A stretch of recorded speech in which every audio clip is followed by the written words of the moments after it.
سلام بچه‌ها، وقتتون بخیر. در خدمتتونم با حل تست های کنکور فصل 3 11. فصل 3 11 یکی از نظر من یکی از سخت‌ترین فصل های 11. حالا چرا؟ چون اگه تست های کنکورش رو بررسی بکنید میفهمید که طراح کنکور تو این فصل خیلی علاقه زیادی داره که بیاد از شکل های کتاب درسی سوال بده و همین کار رو خیلی سخت میکنه. کلا یادتون باشه بچه‌ها، هر در واقع فصلی که شکل‌های مهمی داشته باشه، شکل‌های سختی داشته باشه، مثل این فصل 3 طراح کنکور دستش بازه که واقعا سوالای سنگینی طرح کنه. همینجوری هم که ما تو تست‌های کنکور این فصل با هم دیگه قراره ببینیم که چه تست‌های سنگینی در واقع از این فصل طرح شده. چرا؟ چون در واقع فصل 3 11 یک سری شکل‌های واقعا مهمی داره و شکل‌های پرنکته و جونداری داره که طراح کنکور همیشه دست می‌ذاره رو اونا و همیشه حالا کلا فصل 3 11 خب میدونی دو تا گفتاره و م، معمولا هم داخل کنکور دو تا تست داره یا شاید سه تا تست، یعنی در واقع بین دو تا سه تا تست در واقع این فصل تو کنکور به خودش اختصاص میده که حتما از شکل های کتاب درسی یه تستش حداقل از شکل های کتاب درسیه. این بازم میگم اهمیت شکل های کتاب درسی رو به ما نشون میده و به خاطر همین این یکی از فصل های سنگین 11 در واقع نشون میده در واقع این فصل. خب حالا دیگه این سوال حل بکنیم. ببین سوال اول چی گفته. سوال اول گفته کدام مورد را میتوان ویژگی بخش جانبی اسکلت فردی دانست که در حالت ایستاده پاهای خود را جفت کرده است. خب سوال در مورد بخش جانبی اسکلته. خب بخش جانبی اسکلت شامل چیا میشه؟ شامل استخوان‌های دست، استخوان پا، استخوان‌های پا، حرقوه و کتف میشه. خب استخوان دست هم که میدونید دیگه، حالا ساعد که همون زند زیرین زبرین و بازو هم جزش میشن. استخوان‌های پا حالا ران و درشنه نازکنه هم جزش میشه. حالا دیگه اینا رو نمی‌نویسیم دیگه، میدونه انشالله. حالا بریم سوال حل کنیم. گفته چی؟ گفته استخوان کوچک و پهن کشکک. گزینه یکش استخوان کوچک و پهن کشکک فقط جلوی استخوان درشنه قرار داره. هر جای شما این قید تاکید فقط رو دیدید، حتما با این دید برید که این احتمالاً تست غلطی قرار باشه و به خاطر همین هر وقت هم داشتین یه گزینه رو انتخاب میکردین قید فقط توش بود، حتما سایر گزینه‌ها رو بررسی کاملی انجام بدین. خب گفته استخوان کشکک در جلوی استخوان درشنه قرار داره، فقط در واقع. خب بریم طبق شکل نگاه کنیم این جمله درسته یا نه. طبق شکل اگه نگاه کنید استخوان کشکک در جلوی استخوان ران قرار داره، اصلا ربطی به استخوان در واقع درشنه نداره. به خاطر همین این جمله نادرستیه. در واقع فقط در جلوی استخوان ران قرار داره، نه درشنه. این جمله غلطی. گفته دو استخوان درشنه نسبت به دو استخوان نازکنی در فاصله کمتری از یکدیگر قرار دارند. خب استخوان ساق پای ما از یک استخوان به نام در واقع بزرگتری به نام درشنه و یک استخوان کوچیکتری به نام نازکنه در واقع تشکیل شده. و این نکته مثلا بدونید که درشنی در سمت داخلی بدنه و نازکی در سمت خارجیه. خب این برای یه پا که در واقع سمت داخلیش درشنی، سمت خارجیش نازکنه. برای پای دیگه اگر بخواید بکشید، خب سمت داخلیش میشه درشنی و سمت خارجیش میشه نازکنه. خب طبق همین شکلی هم که من کشیدم قطعا فاصله، یعنی در واقع واضحه که فاصله دو تا درشنی ها نزدیکتر نسبت به فاصله دو تا نازکنه ها و گزینه درستی. حالا طبق شکل هم بهتون نشون بدم. طبق شکل هم در واقع دو تا استخوان درشنی خیلی به هم دیگه نزدیک‌ترن نسبت به این دو تا استخوان نازک. اینجا و اینجا دیگه واضحه دیگه. پس این گزینه درستی. گزینه سه گفته از انطباق سوراخ مهره‌های ناحیه پشت لوله دراز ایجاد می‌شود که محل استقرار نخاست. کاملا درسته. در واقع ستون‌های مهره وقتی روی همدیگه قرار می‌گیرن یک فضای ایجاد میشه که محل استقرار نخاع و پرده‌های مننجی که روی نخاع هست. این جمله کاملا جمله درستیه. به چه علت حالا این گزینه غلطیه؟ به علت اینکه در صورت سوال ویژگی بخش جانبی رو می‌خواسته، نه بخش محوری رو. به خاطر همینه که در واقع این گزینه غلطی شده. خود گزینه کاملا درسته ولی چون در مورد بخش محوری اسکلته، در نتیجه اه، گزینه ما نمیتونه باشه. سوال بعدی چی گفته؟ گفته هر استخوان مچ دست از یک طرف به استخوان ساعد و از طرف دیگر به استخوان کف دست مفصل می شود. کلا همونجوری که گفتم قیدای تأکیدی مثل فقط حتما چیزی باشن که شاخک‌های شما رو باید تیز بکنن که احتمال داره که جمله غلطی باشه. این قیدای هر و هم و فقط و اینجور چیزا هم باید شما رو در واقع شاخکاتون رو تیز کنه که احتمال اینکه این گزینه غلطی باشه خیلی. چون قید مثل هر قید میگم کلا لفظ هر احتمالی که این گزینه شما رو غلط کنه خیلی زیاده، چون در واقع یه ویژگی میگه که باید برای همه اون حالا لیست شما درست باشه دیگه، بخاطر همین احتمال اینکه اون گزینه غلطی باشه خیلیه. خب حالا بریم بررسی بکنیم چی گفته استخوان مچ دست، همه استخوان‌های در واقع مچ دست هم به استخوان ساعد مفصل دارن هم به استخوان کف دست. خب بریم طبق شکل بررسی کنیم ببینیم جمله درسته یا نه. این شکل خیلی قشنگ اومده استخوان‌های مچ دست رو به ما نشون داده. بریم برای مثال یکی از استخوان‌هاش بررسی کنیم، مثلا این استخوان. خب این استخوان از بالا به استخوان در واقع ساعد مفصل داره، ولی از پایین می‌بینید که به استخوان اصلا کتف هیچ مفصلی نداره.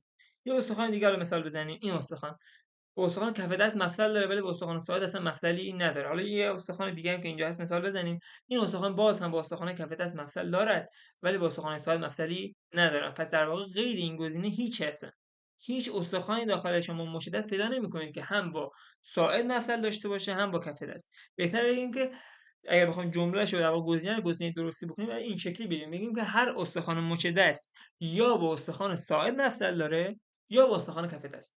ولی اینکه هر دو تاشون با هر دو تا استخوان مفصل باشن جمله کاملا اشتباهی. پس این جمله رد میشه و جواب میشه گزینه دو. بریم گزینه بعدی. گفته با توجه به ساختار بدن کدام عبارت درست است؟ گزینه یک قده بناگوشی تنها، دوباره رسیدیم به قید تأکیدی. گفتم قید تأکیدی هر جا دیدید با این دید برید که احتمالا این گزینه غلطی قرار بشه. غده بناگوشی تنها غده بزاقی است که در محل یک مفصل متحرک قرار دارد. خب کلا ما چند تا غده بزاقی داشتیم؟ غده بزاقی که غده بناگوشی بود، دو غده در واقع زیرزبانی بود و غده زیرآرواره‌ای. خب از بین این سه تا غده فقط غده بناگوشی است که در واقع یه جوری زیر گوش قرار، غده بناگوشی این همینه که زیر گوش قرار داره. حالا طبق شکل هم اگر مشخص براتون بکنم این ناحیه مشخصم کرده بود. زیر گوش یعنی که هولوش این ناحیه که در محل مفصل متحرک فک پایین قرار داره. خب طبق این حرفی که بس دادم این احتمالاً گزینه درستی، حالا ما رو نگه می‌داریم در همون لحظه اول نمی‌ذاریم، پس این گزینه رو نگه می‌داریم. ولی خب در وهله اول در نگاه اول گزینه غلطی نبود. گزینه دوم بخونیم، میگه مفصل میان استخوان دنده و استخوان جناق سینه از نوع ثابت است. و شما یه نکته همین الان بهتون بگم، ببینید تنها مفصل ثابتی که در حد کنکور باشه و در حد تست‌های کنکور باشه، تنها مفصل ثابتی که هستش مفاصل بین استخوان‌های جمجمه است. پس مفصل ثابت اگر دیدید حتما باید در واقع مفاصل بین استخوان‌های جمجمه باشه. استخوان‌های جمجمه و هر جای دیگه در مورد هر مفصل صحبت شد، حالا میگم طبق کنکور و در سطح کنکور اون مفصل یک مفصل متحرکه.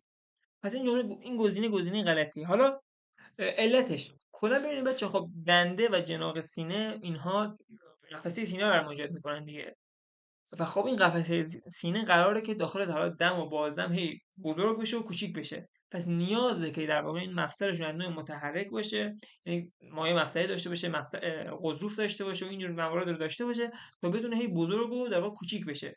پس قطعا نباید نوع ثابت باشه. اگر نوع ثابت باشه اصلا ما نمیتونیم نفس بکشیم.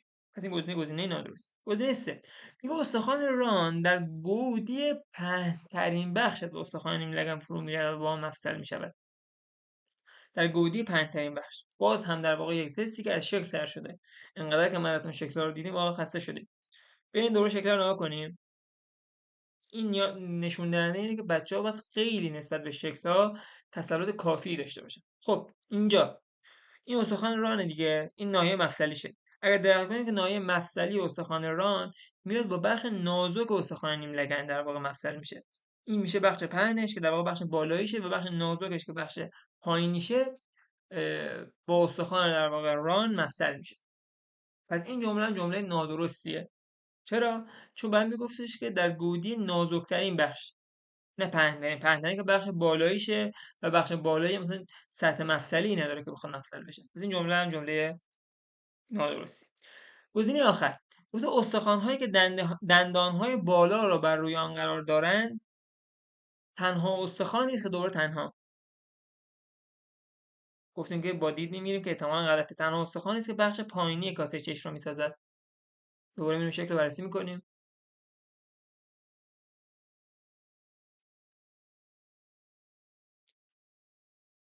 بخش پایینی کاسه چشم میشه این ناحیه. همونجوری که می‌بینید هم فک بالا نقش داره، هم استخوان گونه. پس این جمله نادرستی. حالا یه نکته دیگه هم بگم، اینه که بخش بالایی در واقع کاسه چشم هم استخوان پیشانی نقش داره توش.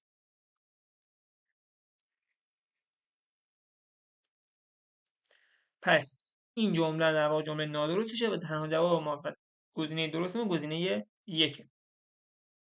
خب این در واقع دو تا تست های کنکور 1403 تیر ماه بودن. حالا بریم در واقع تست های کنکور 1403 اردیبهشت ماه رو هم بررسی بکنیم. دوباره می‌بینیم که سال اولش یک تستی بوده از همین شکل یک گفتار یک. این چقدر در واقع این شکل مهمه و چقدر نکته داره این شکل در واقع میگه. خب کار گفته که هم مورد درباره استخوان‌های ستون مهره یک فرد سالم صادق است.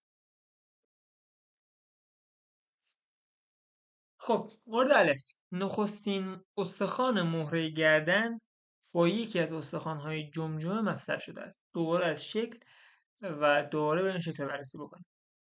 ببینید بچه ها داخل این PDF شاید خیلی خوب مشخص نشده باشه، ولی هم از لحاظ علمی هم حالا طبق این شکل این استخوان با استخوان پس سری در واقع یک مفصل متحرک رو تشکیل میده.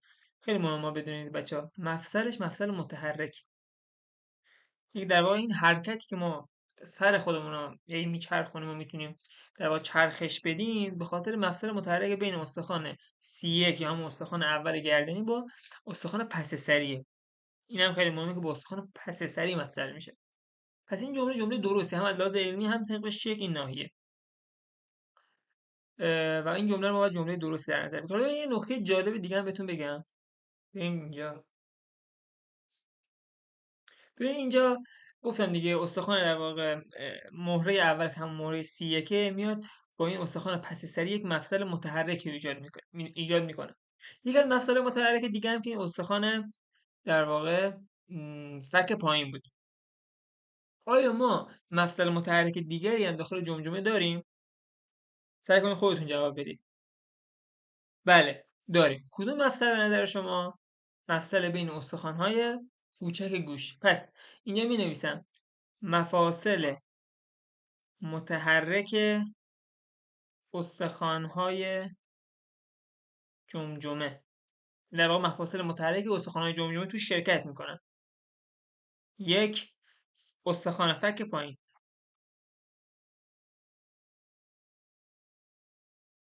دو، مفصل بین در واقع استخوان پس سری با اولین مهره گردنی. در واقع مفصل مهره C1 با استخوان پس سری.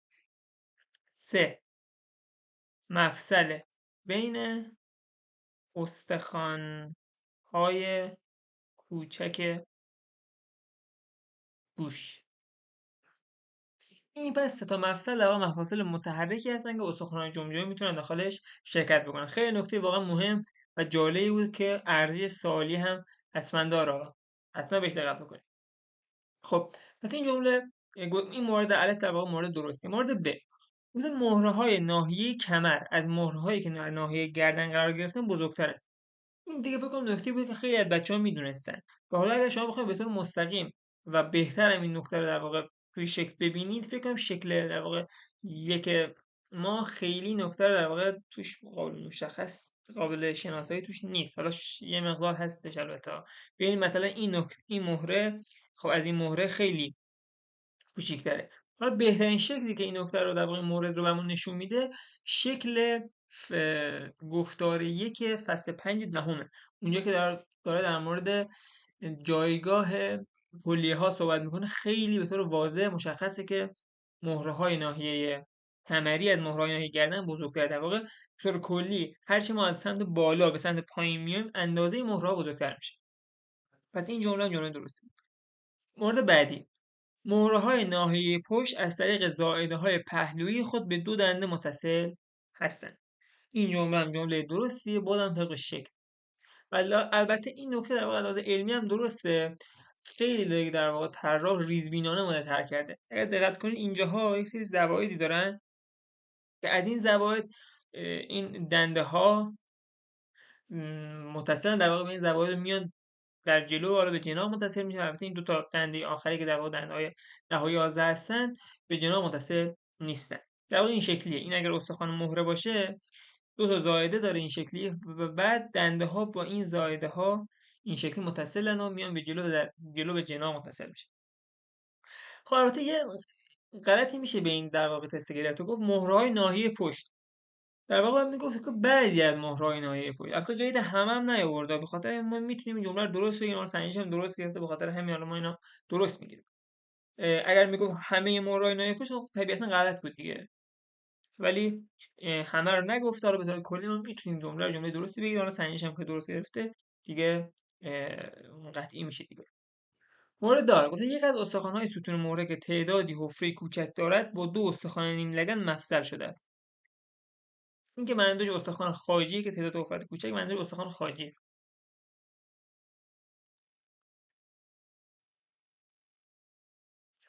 خب بریم ببینیم اینجا استخوان خاجی اینه. این استخوان خاجی اینجا مشخصه. این استخوان خاجی با این در واقع استخوان نیم لگن طبق این شکل در واقع مفصل دارن. پس در واقع این جمله هم جمله، این مورد هم مورد درستی و همه موارد درست بود و گزینه ما گزینه سه. تست بعدی. خدا رو شکر از مبحث استخوان رد شدیم و وارد مبحث عضله شدیم. گفته کدام مورد در ارتباط با یاخته ماهیچه‌ای دلتای انسان نادرست است؟ گزینه یک، با حضور آدنوزین تریفسفات موقعیت سر میوزین نسبت به دم آن تغییر می‌کند. باز هم از شکل کتاب درسی و بریم شکل بررسی بکنیم.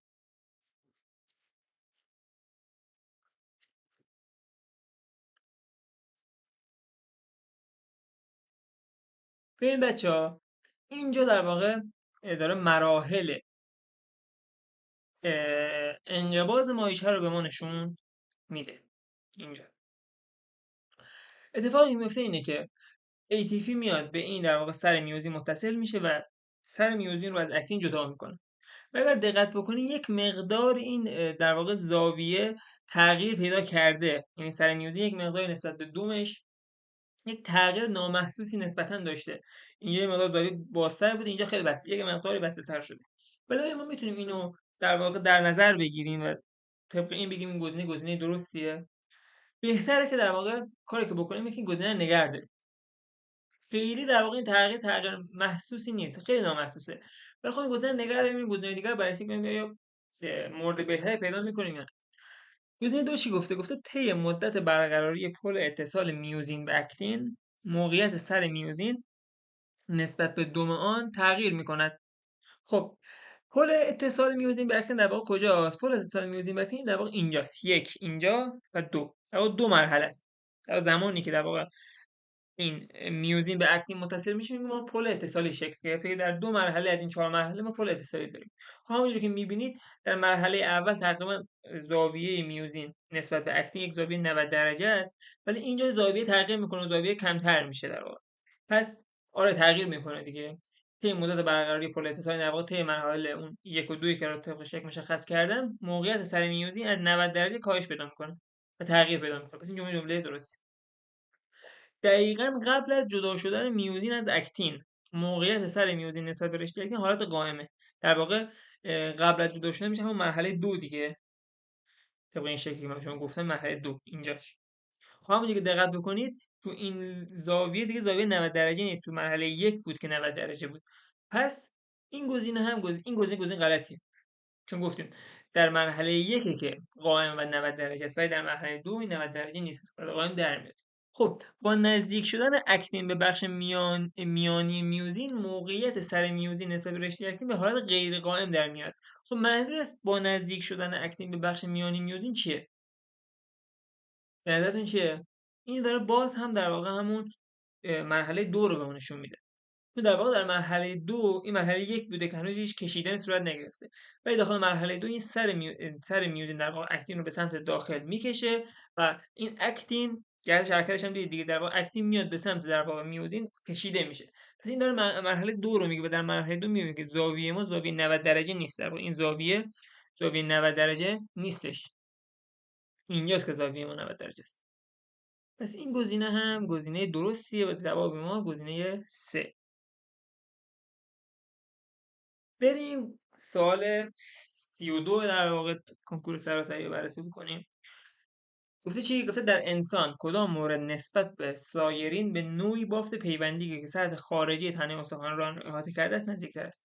خب این نوعی بافت پیوندی منظورش چیه؟ این منظورش بافت پیوندی رشته‌ای دولایه‌ای که اومده استخوان در واقع ران رو احاطه کرده. بیاین تا شکل بهتون نشون بدم.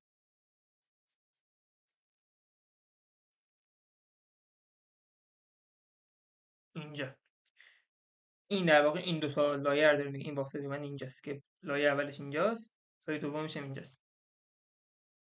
خب گزینه یک گفته در واقع کدوم بافت نسبت به حالا سایر موارد به این بافت پیوندی دورشی نزدیکتر. خب یا طبق شکل میشه کدوم؟ طبق شکل در نگاه اول خب این دو تا لایه تیغه استخوانیه که تحت در واقع سامانه هاورس قرار نگرفته و خب به این نزدیکتر هم بعد میشه خب بافت فشرده در نوع سامانه هاورس و بعدش میشه بافت اسفنجی.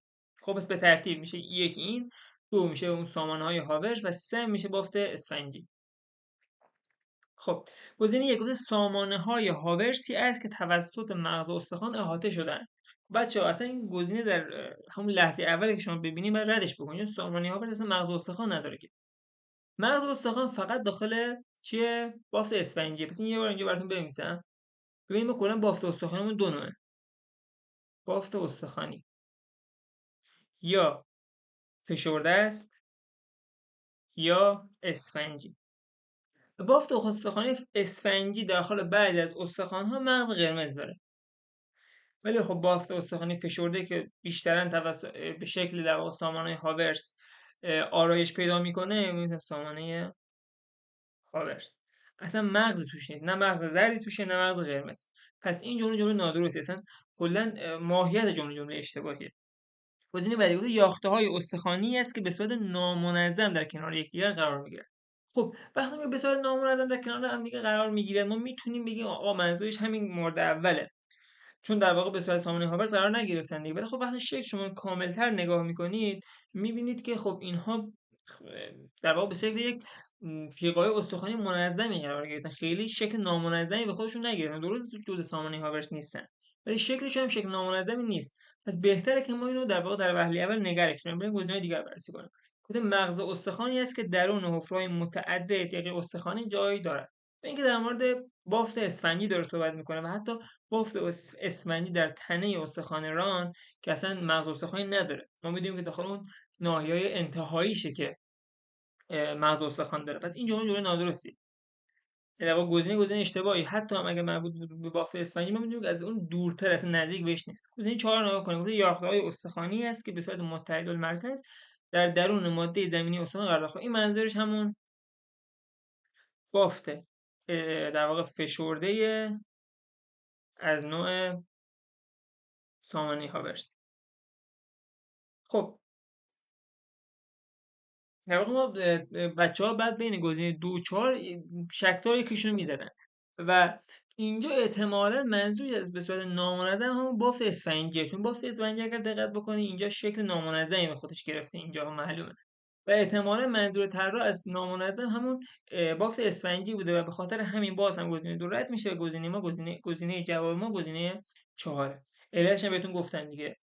چون با این حال درسته که این دو تا در واقع تیغه استخوانی، دو تا لایه تیغه استخوانی جزء سامانه هاورس نیستن، ولی خب شکل نامنظمی هم ندارن. طبیعتا میتونستیم حالا به گزینه 4 هم برسیم. ولی با این حال اگر کسی گزینه 2 رو هم میزد میشد نسبتا حالا بگیم گزینه اشتباهی نزده، ولی خب بهترین گزینه ما گزینه 4 بود. خب تست‌های بعدی کنکور 1402 تیر ماه چی گفته؟ رنگو عوض بکنم. چی گفته؟ گفته در خصوص ساختار ماهیچه توأم انسان کدام مورد زیر نادرست است؟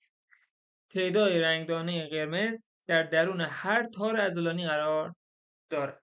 خب بچه شما میدونید که تارهای عضلانی به طور کلی دو دسته میشن، یکی کند، یکی تند. این تارهای کند و تارهای تند همشون رنگدانه قرمز دارن، ولی کند تعداد رنگدانه قرمز بیشتری داره و تند تعداد رنگدانه قرمز کمتری داره. پس جمله‌ای که ما میتونیم به طور قطع بگیم اینه که دوا دیر یا زود داره ولی سوخت و سوز نداره دیگه، همشون رنگدانه قرمز رو دارن. پس این جمله درسته. فقط داخل در واقع تارهای تند تعداد رنگدانه قرمز کمتره و داخل تارهای کند تعداد رنگدانه قرمز بیشتره. مورد ب گفته در نزدیکی تارچه ها اندامک ها و ماده زمینی سیتوپلاست وجود دارد. خب تارچه اصلا یعنی چی؟ بچه‌ها کلا تارچه ها یک سری ساختارهای پروتئینی هستن که حالا از اکتین و میوزین و یک سری از ساختارهای پروتئینی دیگه مثل خط زد تشکیل شدن که داخل یافته‌های اسکلتی که همون تارهای اسکلتی هستن قرار دارن و در کنار اینا چون بالاخره جزئی از سیتوپلاسم هستن دیگه، تارچه‌ها جزئی از سیتوپلاسم هستن. پس داخلشون و در واقع در نزدیکیشون هم ما میتونیم اندامک ببینیم، هم ماده زمینی سیتوپلاسم. در واقع گفتم پارچه‌ها جزئی از سیتوپلاسم کارهای عضلانی هم سلول‌های عضلانی هستن. پس این مورد هم مورد درستیه. پس الف جز جوابهای ما باید باشن. پس گزینه 1 و 3 رد میشن و یا گزینه 2 یا گزینه 4 جواب ما قرار باشه. خب مورد جیم گفته هسته ها منحصرا در مجاورت غلاف اطراف هر دسته تارهای عضلانی مستقر شدن. یه بار دیگه بخونیم. گفته هسته ها منحصرا در مجاورت غلاف اطراف هر دسته تارهای عضلانی مستقر شدن. اوکی. ببین بچه منظورش چیه؟ منظورش اینه که خب ما میدونیم کلا عضلات در واقع اسکلتی تارهای عضلانی این هسته هایی که دارن در حاشیه در واقع در زیر قشاشون.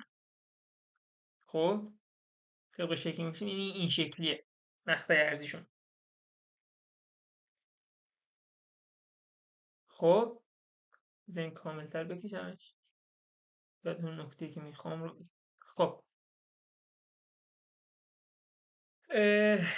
حالا اینجا گفتیم که هسته گفته منحصرا در مجاورت غلاف اطراف هر دسته. ما میدونیم که تارهای عضلانی وقتی در کنار هم دیگه قرار بگیرن یک دسته تار رو به وجود میارن. اطراف این دسته تار ما یک سری در واقع غلافهای در واقع آوندی میگم غلافهای پیوندی داریم. این در واقع اینجا اطرافشون ما یک سری غلافهای پیوندی داریم. و طبق همین شکل مشخصه که برای مثال این هسته مثلا در مجاورت این غلاف آوندی قرار نداره. اوکی؟ پس این جمله نادرستیه دیگه. حالا طبق شکل بهتون نشون بدم.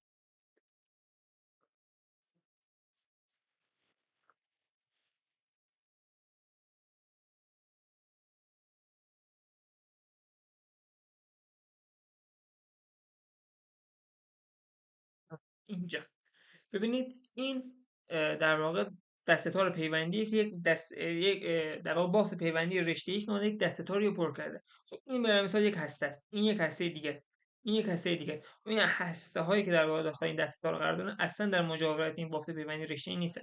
ولی خب مثلا این هسته در مجاورتش هست، مثلا این هسته اصلا در مجاورت این در واقع بافت پیوندی رشته‌ای وجود نداره. پس این گزینه غلطیه و مورد جیم هم رد میکنیم و حتما گزینه ما گزینه 2. حالا بریم بررسیش بکنیم. گفتیم نوعی بافت پیوندی با ماده زمینی اندک میشه هم بافت پیوندی رشته‌ای در اطراف دسته تارهای ماهیچه‌ای قرار داره. خب دوباره طبق شکل بافت پیوندی که ماده دسته تارها رو در واقع احاطه کرده بافت پیوندی رشته‌ای دیگه. این گزینه واسه گزینه درستیه و جواب ما میشه در واقع گزینه 2. تست 26 در ارتباط با استخوان‌ها و عضلات بدن کدام عبارت نادرست است؟ ماهیچه دوزنقه‌ای جناح سینه و ترقوه را می‌پوشاند و در مجاورت ماهیچه دلتایی است. خب این جمله غلطیه. چرا؟ چون ماهیچه زوزنقه‌ای مربوط میشه به یک ماهیچه‌ای که در پشت بدنه و اصلا جناق سینه‌ای که در جلوی بدنه اصلا هیچ تماس بهش نداره، چه بسا بخواد بپوشونتش. حالا طبق شکل هم نگاه کنید. ببینید در واقع اینجا عضله زوزنقی پشت بدنه و اصلا هیچ ارتباطی با جناق سینه نداره. جناق سینه در واقع عضلات سینه‌ای که میان اه، میپوشونه. ولی خب درسته که با عضله دلتایی در واقع مجاورت داره، ولی هیچ ارتباطی با جناق سینه نداره. با این حال در مورد این موضوع که گفته بود که میاد ترقوه رو میپوشونن غلطه. ما ببینیم که اصلا ترقوه توسط عضلات پوشیده نمیشن. اینم میتونیم به عنوان یک نکته در نظر بگیریم. اصلا ترقوه توسط هیچ عضله پوشانده نمیشود.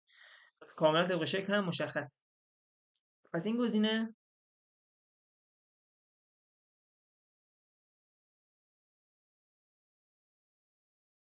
پس این گزینه نادرستی و جواب ما هستش. سر استخوان بازو در گودی استخوان کتف قرار گرفت و حفره مفصلی را تشکیل میدهد. خب چه حفره مفصلی؟ حفره مفصلی گوی کاسه دیگه.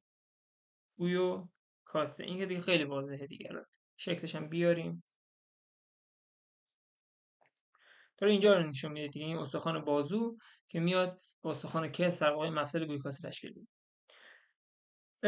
گزینه سه گفته مایشه دو سر بازو از استخوان کتف شروع میشه و توسط نواری محکم به استخوان زند زبری متصل میشه. باز هم این جمله در واقع جمله که بچه‌ها احتمالاً میدونستن که درسته. در طبق شکل هم همینه دیگه. استخوان دو سر بازو در واقع دو تا ظرفی داره که به کتف متصله و یک ظرفه دیگه داره که به استخوان زند زبری متصل و در واقع هیچ اتصالی به استخوان بازو نداره. ولی خب استخوان پشت بازو سه سر داره. دو سرش به کتف متصله و اون سر دیگهش مشخص نشده. و عذر میخوام، یک سرش به کتف متصله و دو سر دیگهش به خود استخوان بازو متصله. بس در مورد استخوان پشت بازو این نکته رو یه بار دیگه میگم. یک سرش به کتف، دو سر دیگرش به استخوان بازو متصله. ولی استخوان جلوی بازو اصلا اتصالی به استخوان بازو ندارد. پس این جمله هم جمله درستی. استخوان ترقوه از یک انتها در مجاورت استخوان جناق سینه و از انتهای دیگر در مجاورت استخوان کتف قرار دارد. این جمله هم درسته. اه، اینو چرا درست گرفت؟ گزینه سه گزینه درستی هست در واقع از لحاظ محتوایی درسته، ولی خب مرمان نادرست میخواد دیگه. پس این گزینه رو نباید بزنیم. گزینه 4 گفته استخوان ترقوه هم با جناق سینه مفصل میکنه هم با استخوان کتف. دوباره طبق شکل.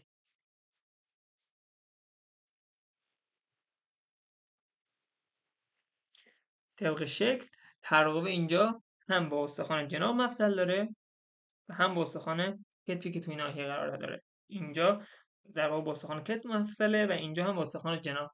پس این گزینه هم گزینه درستیه و جواب ما میشه گزینه یک. مورد درستیه ولی خب ما نادرستا رو می‌خواستیم دیگه. پس گزینه یک جواب ما میشه. خب بریم سراغ تستای کنکور 1401 دیما. سوال چی گفته برای تکمیل عبارت زیر کدام گزینه نامناسب است؟ بچه یاد دقت بکنید داخل کنکور 1401 دیما ویراستارش یادش رفت که زیر کلمه نامناسب خط بکشه. پس لطفا همیشه حواستون به این جمله های منفی ساز باشه، به این کلمات منفی ساز باشه که هیچ وقت یه تست حالا سر این در واقع دلیل مسخره تست رو از دست ندید. خب سوال چی گفته اغلب تارهای ماهیچه‌ای دو سر بازو یک ورزشکار دوی استقامت که میدونیم تارش چیه؟ تار کنده. در مقایسه با اغلب تارهای ماشین دو سر بازو یک وزنه‌بردار حرفه‌ای یک تار از نوع کند دارن. بیشتر تارهای تار تند. در واقع مقایسه بین تار کند و تار تند. در مورد مقایسه تار کند و تار تند کلا طراحی کنکور از سال 98 تا 1401 دیما خیلی علاقه داشتن به این مبحث. خب دیدیم که از 1401 به بعد بیشتر علاقهشون به سمت شکل‌های در واقع اسکلت و مراحل انقباض و اینا تغییر کرده. ولی خب باز هم در واقع مقایسه بین تار کند و تار تند یکی از مباحث مهم کنکوریه و خب نسبتا هم ساده است. در واقع یک متن کتاب درسی است که اگر به همون تسلط شما داشته باشه به راحتی میتونید تست رو بزنید. خب حالا صحبت در مورد تار کند و تار تند داشته باشیم بچه‌ها. خب احتمالاً میدونید که تار کند مقدار میوگلوبینی که داره بیشتره. خب همین میوگلوبین بیشتر میتونه اکسیژن بیشتری برای ذخیره بکنه و در نتیجه میتونه در واقع سوخت در واقع اینها به سوخت گلوکوزشون بیشتر به صورت هوازیه. طبق این توضیحاتی که دادم میوگلوبین بیشتری دارن، در نتیجه اکسیژن بیشتری میتونن ذخیره کنن و در نتیجه سوختشون بیشتر به صورت تامین انرژیشون بیشتر به صورت هوازی. ولی خب تارتون برعکسشه دیگه، میوگلوبین کمتری دارن، پس در نتیجه رنگشون بیشتر سفید رنگه. ما به تارکون میگیم تار قرمز، به تارتون میگیم تار سفید. در نتیجه اکسیژن کمتری دارن و سوختشون بیشتر، در واقع سوخت گلوکوزشون بیشتر به صورت غیر هوازیه. و این هم همیشه دقت داشته باشین، تار کند همه کارش به صورت کند انجام میده. مثلا دیرتر کلسیم وارد ماده زمینی سیتوپلاسم میکنه، دیرتر نمیدونم انقباضش تمام میکنه، همه کارو دیرتر انجام میده. خب حالا بریم سوال حل بکنیم، ببینیم که سوال چی گفته. رنگمون هم عوض کنیم، با این رنگ بریم. گفته که تار کند نسبت به تار تند در مجاورت رگ‌ها و مویرگ‌های خونی گسترده‌تری قرار داره. خب ما مگه نگفتیم که تار کند انقباضش طولانی تره، در نتیجه اکسیژن بیشتری میخواد و کلا میوگلوبین بیشتری داره. پس در نتیجه در پی این نیاز به رگ و مویرگ خونی بیشتری داره تا بتونه اکسیژنش رو تامین بکنه دیگه. ما گفتیم بیشتر در واقع سوخت گلوکوز در واقع تارهای کند به صورت چی؟ به صورت هوازی. طبیعتا نیازشون به رگ و مویرگ خونی بیشتره. پس این گزینه در واقع جملهش جمله درستی، ولی خب ما نامناسب می‌خواستیم دیگه. مورد دو گفته حاوی مقدار بیشتری از نوع مولکول زیستی آهن داره که همون میوگلوبین دیگه. گفتیم تار کند میوگلوبین بیشتری نسبت به تار تند داره و به خاطر همین ما بهش میگیم تار قرمز رنگ. گزینه سه سریعتر کلسیم رو به داخل ماده زمینی سیتوپلاسم وارد میکنه. گفتیم تار کند همه کاراش کندتر انجام میده، بس تار تند کارش اینه که سریعتر کلسیم رو وارد ماده زمینی بکنه. پس این جمله نادرستیه و جواب ما هستش. حاوی مقدار زیاد مقادیر بسیار زیادتری از آنزیم های مربوط به زنجیره انتقال الکترون. خب زنجیره انتقال الکترون برای در واقع مرحله هوازی تجزیه گلوکوزه.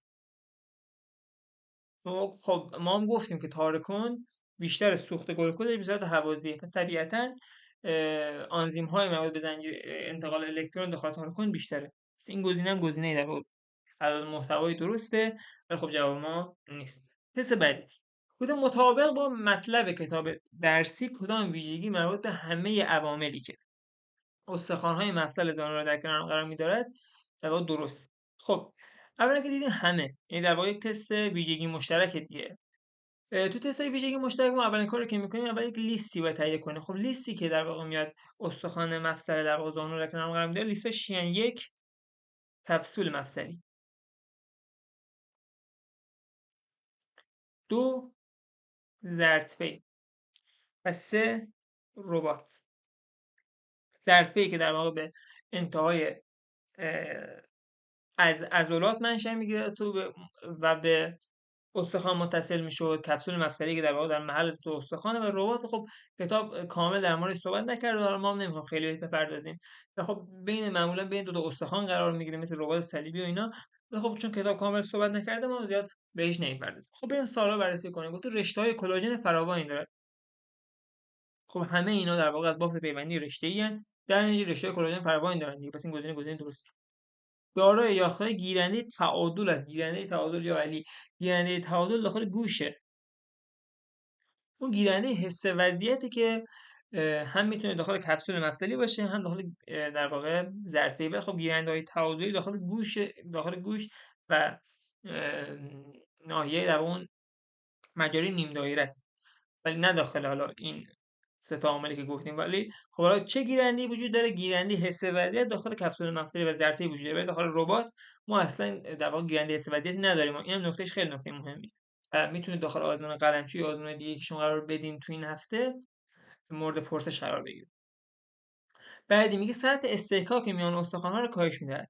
سطح استحکاک رو بچه همیشه یادتون باشه غضروف و مایع مفصلی کاهش میده، نه کپسول مفصلی ظرفی و ربات. اینا در واقع کارشون نگه داشتن استخوان‌ها در کنار یکدیگر، نه کاهش سطح استحکاک.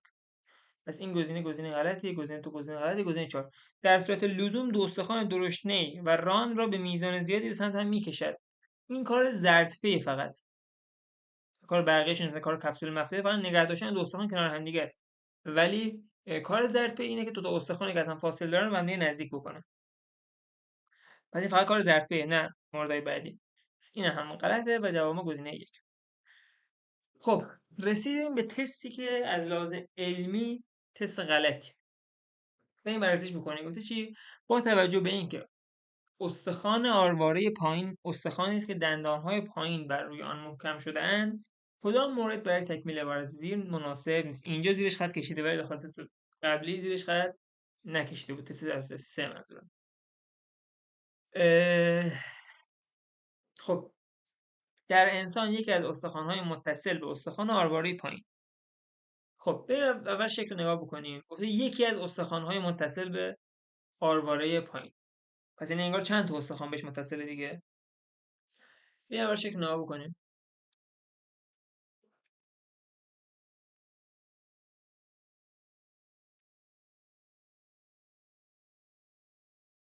یه مقدار اینجا فضاشو خالی بکنیم.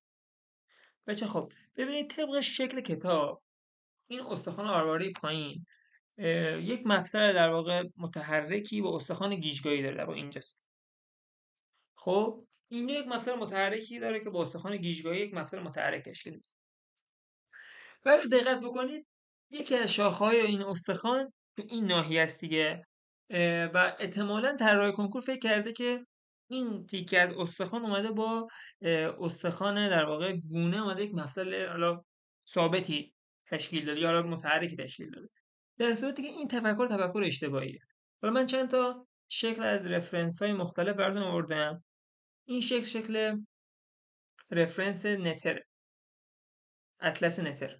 ببینید این استخوان فک پایینه یا بهش میگن مندیبل. اگر دقت بکنید این همون ناحیه که بهتون نشون دادم دیگه، این اینجاست.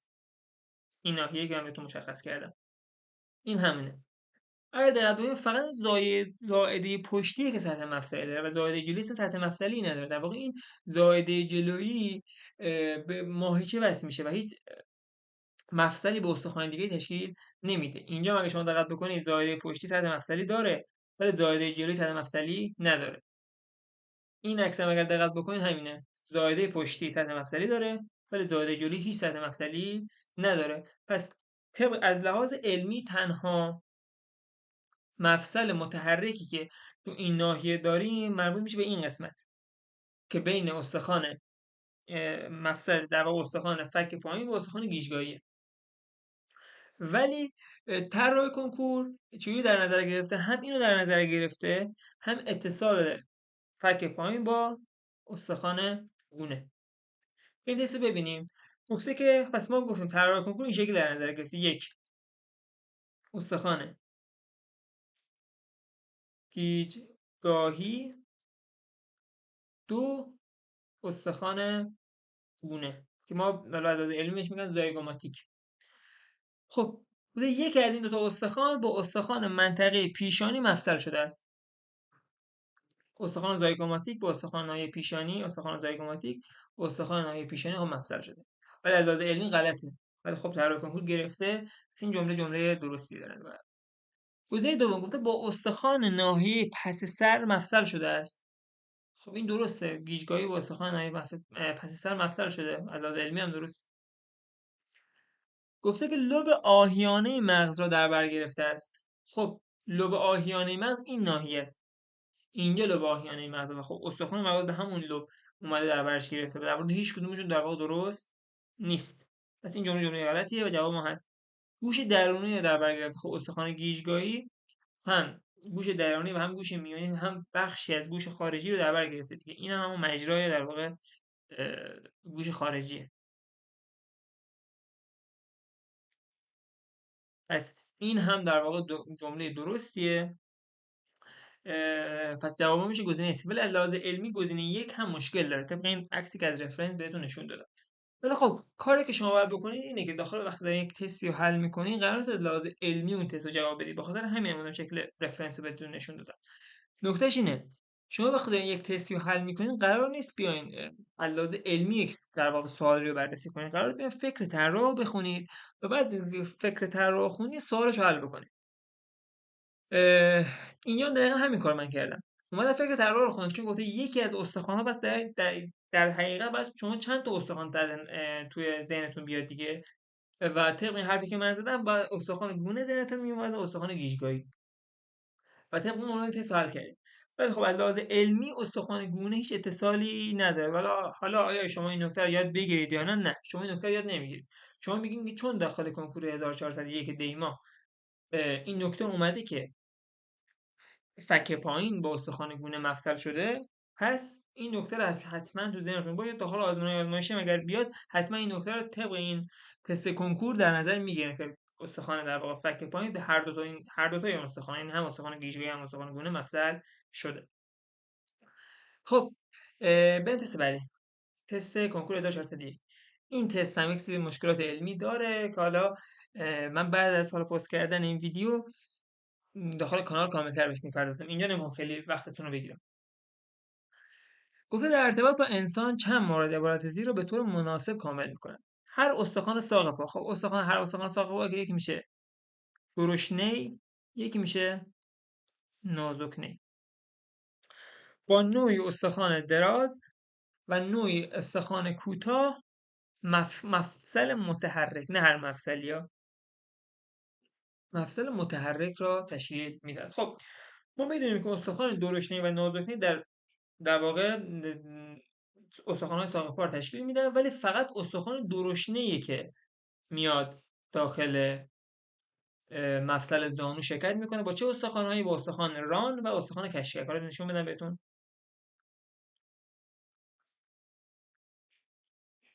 اینجا اینجا اگر دقت بکنید اینجا اگر دقت بکنید استخوان درشنه اومده در محل مفصل زانو با ران و کشکک یک مفصلی رو تشکیل داده و مفصل زانو رو در واقع تشکیل داده. این استخوان که استخوان نازکنه هست، بهتر بنویسمش.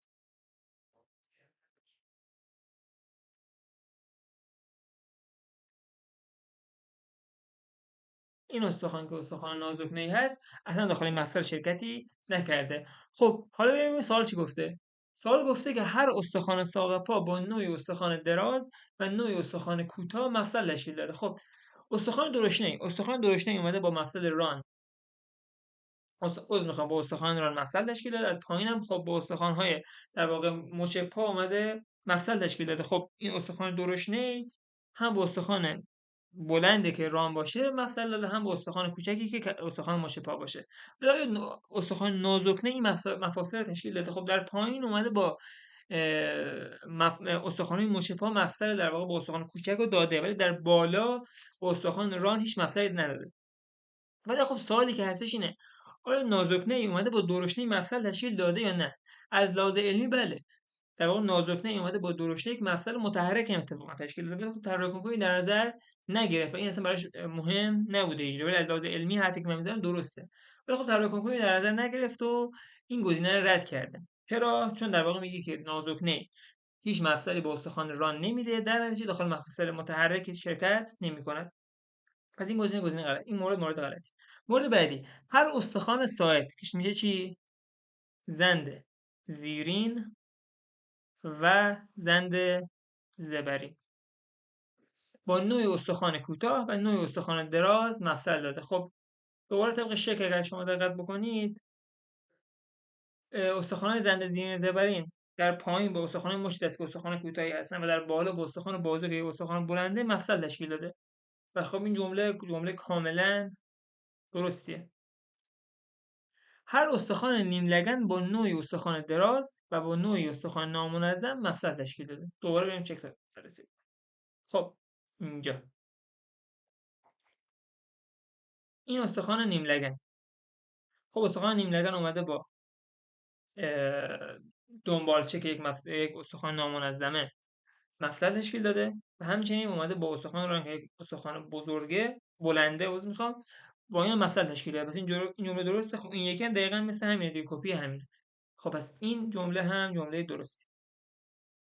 مورد بعدی گفته هر استخوان دنده با نوع استخوان پهن و نوع استخوان نامنظم مفصل متحرک تشکیل داده. خب ما میدونیم که همه دنده ها در پشت با یک استخوان نامنظمی که دنده باشه مفصل تشکیل دادن، ولی خب دنده های در واقع 10 و 11 در جلو اصلا وارد جناق نمیشن و با جناقش مفصل تشکیل نمیده. پس این جمله نادرست.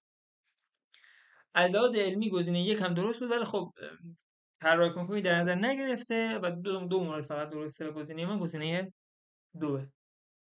خب گفتم از لحاظ علمی مورد اول هم مورد درسته.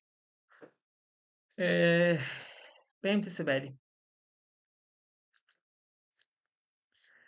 سوال گفته که چند مورد در خصوص انقباض طولانی عضله سه سر بازو به طور حتم درست است. اول گفته انقباض طولانی. مورد اول، همه سرهای میوزین یک سارکومر در یک جهت حرکت میکنند. این نادرسته. چرا؟ چون اگر یک میوزین باشه یک سری سرهاش اینوره، یک سری سرهاش اینجاست، یک سری سرها اینوره و یک سری سرها اینور. سرهایی که اینوره در واقع رشته اکتین رو به این سمت میکشونه، سرهایی که اینوره رشته اکتین رو به این سمت و سرهایی که اینوره این سمتی و اینا هم این سمتی. خب اگر دقت بکنید همه سرها در یک جهت کار نمیکنن دیگه. به شکلی بهتون نشون دادم. پس این غلط.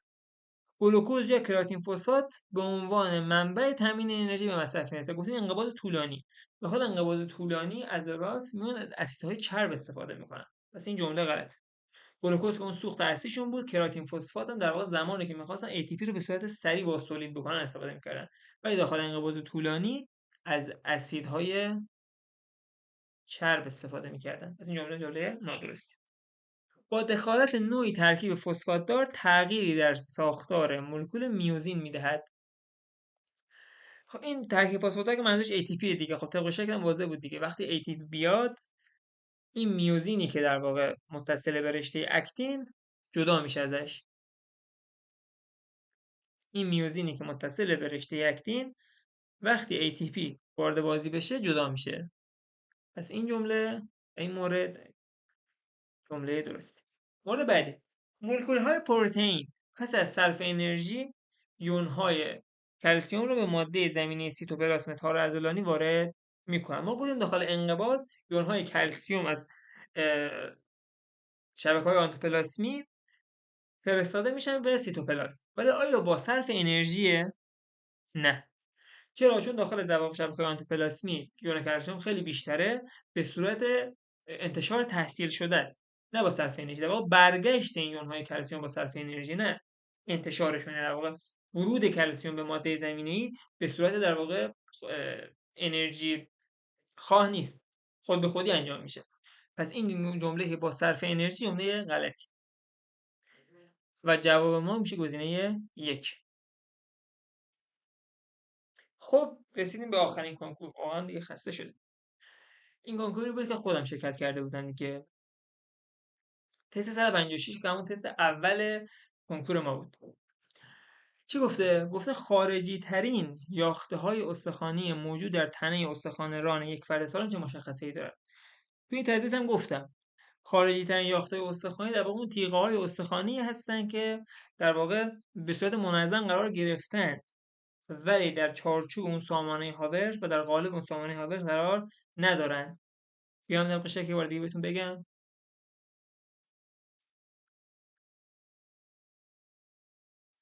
اینا رو در واقع میگن. بگم خلوتش کنیم.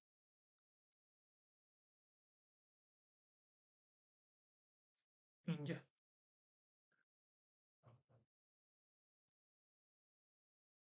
خب این در واقع تیغه های استخوانی گفتیم که خارجی ترین در واقع یافته‌های استخوانی استخوان دراز هستن که داخل سامانه هاورز قرار ندارن. خب گزینه رو بخونیم. گفته در مجاورت خود رگ‌های خونی، رشته‌های عصبی و مغز قرمز. خب مغز قرمز که اشتباه محض دیگه بهتون گفته بودم. مغز قرمز داخل بافت اسفنجی دیده میشه. ولی خب رگ‌های خونی و رشته عصبی درستن، ولی خب مغز قرمز خیلی غلط واضحیه دیگه، بس رد میشه. در سمت داخل یافته‌های پهن و نزدیک به هم قرار گرفتن. این یافته‌های پهن و نزدیک به هم منظورش لایه داخلی اون بافت پیوندیه که متصل به سطح استخوان. منظورش این لایه است. خب درسته دیگه. واضحا درست. بر روی دایره‌ای با مرکزیت مجرای هاورس قرار گرفتن که اینم بهتون گفتم دیگه. که غلطه دیگه.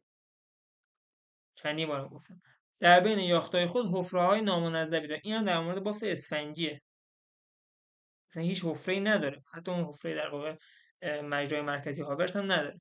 شاید با فوتوسنجی بد کشید، بد نوشته. یه مقدار این قلم نوری تا دستم بیاد زمان میبره. عذر میخوام. گفته اسفنجی. پس این جمله غلطیه و جواب ما گزینه دو. بریم سال آخر. در واحدهای تکراری تارچه یک عضله دلتایی. واحدهای تکراری که میشه واحدهای تکراری تارچه که میشه همون سارکومر، که در واقع ساختارشون چجوری بود؟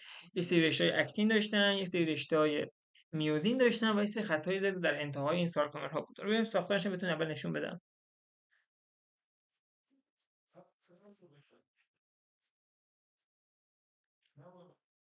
اینجاست. در واقع ما یه سری خطای زد داریم این ناحیه، یه سری رشته‌های اکتین داریم و در مرکزش هم یه سری میوزین ها وجود داره. خب این سوال چی گفته؟ گفته رشته ها یافت میشوند که متشکل از اجزای کروی شکلن. این منظورش رشته اکتینه.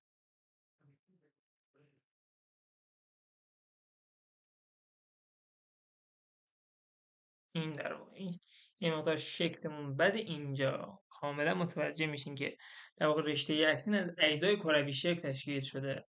خب پس منظورش رشته اکتین بوده دیگه. این رشته در واقع رشته های اکتین در هنگام انقباض از وسعت نور روشن میکاهند. خب داخل انقباض چه اتفاقی میفته؟ داخل انقباض این شکل اینا. داخل انقباض اگه دقت بکنی اتفاقی که میفته اینه که میوزین ها میان این اکتین رو به سمت داخل میکشه و وقتی به سمت داخل میکشه این تلاقی اکتین یا اینجا در حالت استراحت تلاقی اکتین و میوزین انقباض در واقع اینجا الان مشکی نشون داده میشه.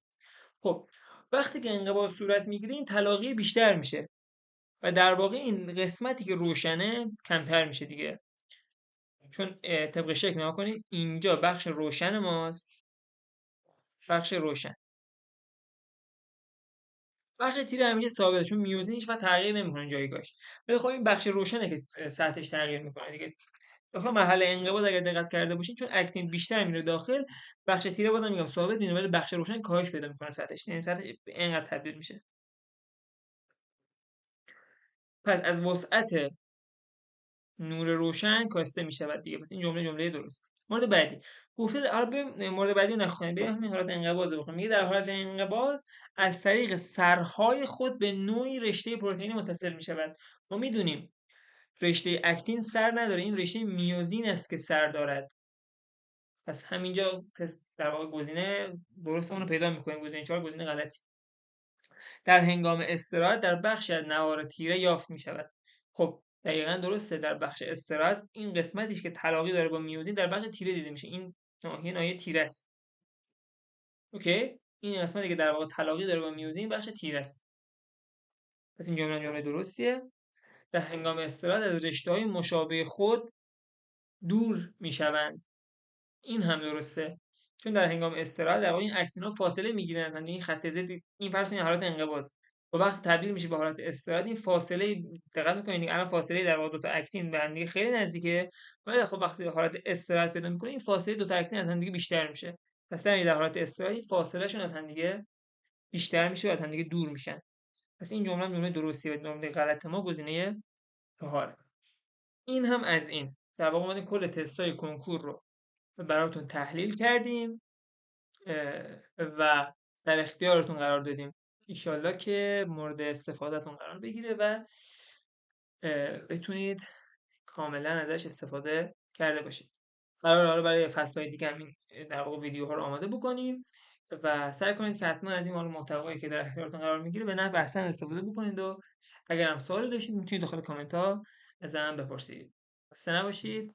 خدا نگهدار.